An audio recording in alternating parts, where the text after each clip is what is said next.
6 beautiful हदीस। अल्लाह की जात पर भरोसा करने वाला कभी नाकाम नहीं होता। किसी का राज तलाश मत करो, अगर मालूम हो जाए तो फैलाओ नहीं। कोई भी मुसीबत पड़ने पर मौत की तमन्ना ना करो। इंसान का सबसे बड़ा दुश्मन उनके बुरे दोस्त हैं। किसी को खुश करना नेकी है। अल्लाह उस शख्स को आबाद करता है जो हदीस सुन के दूसरों तक पहुंचाए।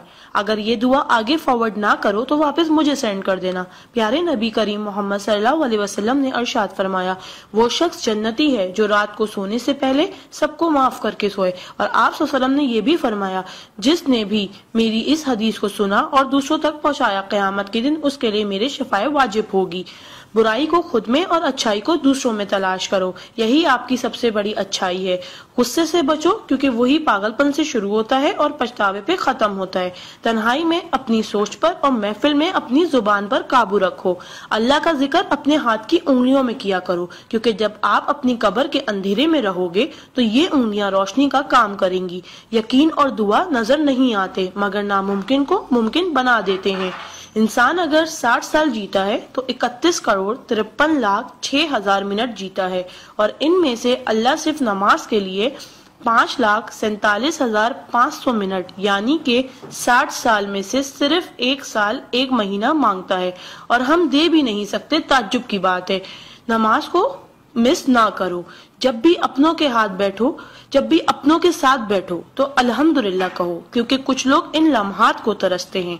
जब भी अपने काम पर जाओ तो अल्हम्दुलिल्लाह कहो, क्योंकि बहुत से लोग बेरोजगार हैं। अल्हम्दुलिल्लाह कहो जब तुम तंदुरुस्त हो, क्योंकि बीमार किसी भी कीमत पर सेहत खरीदने की ख्वाहिश रखते हैं। अल्हम्दुलिल्लाह कहो कि तुम जिंदा हो, क्योंकि मरे हुए लोगों से पूछो जिंदगी की कीमत। दोस्तों की खुशी के लिए तो बहुत से मैसेज किए जाते हैं। देखते हैं अल्लाह के शुक्र के ये मैसेज कितने लोग फॉरवर्ड करते हैं। Islam is a school, deen is a class, duniya is a campus, we are the student, Quran is syllabus, Ramzan is test, namaz is practical, Muhammad सल्लल्लाहु अलैहि वसल्लम is a teacher, Allah is examiner and qayamat is the date of result. So try to get the first position in this result. Please do not stop forward to all Muslim. Allah की कुदरत को देखो।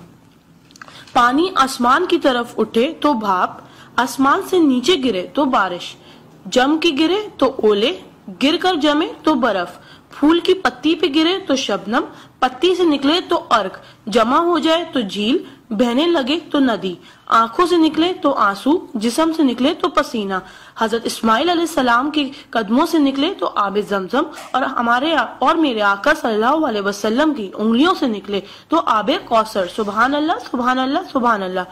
कोई न जाने जिसे उसी रब जानता है। राज को राज न समझो, वो सब जानता है। अगर मांगना है तो उस रब से मांगो, क्योंकि जुबान पे आने से पहले वो दुआ की वजह जानता है। सुभान अल्लाह। एक दिलचस्प हकीकत, जब नेकी की जाए तो राइट फरिश्ता लिखता है, और जब बुराई की जाए तो लेफ्ट फरिश्ता लिखता है। क्या मजीद पोस्टिंग के लिए आप हमारा पेज ब्यूटिस्तान लाइक करते रहिए। आ जाते वो अमाले दुरूद शरीफ का कसरत से पढ़ना। राइट फरिश्ता 10 नेकियां लिखता है, उल्टे हाथ का फरिश्ता 10 गुनाह मिटाता है, और अल्लाह 10 दर्जात बुलंद करता है। सुभान अल्लाह। आप इस मैसेज को अपने लिए सदका जारिया बनाएं और दोस्तों तक पहुंचाएं। सुभान अल्लाह, अल्हम्दुलिल्लाह, अल्लाह अकबर। पहले सेंड कर दो, क्योंकि जब तक कोई ये मैसेज पढ़ता रहेगा जन्नत में आपका नाम का पेड़ लगता रहेगा। प्लीज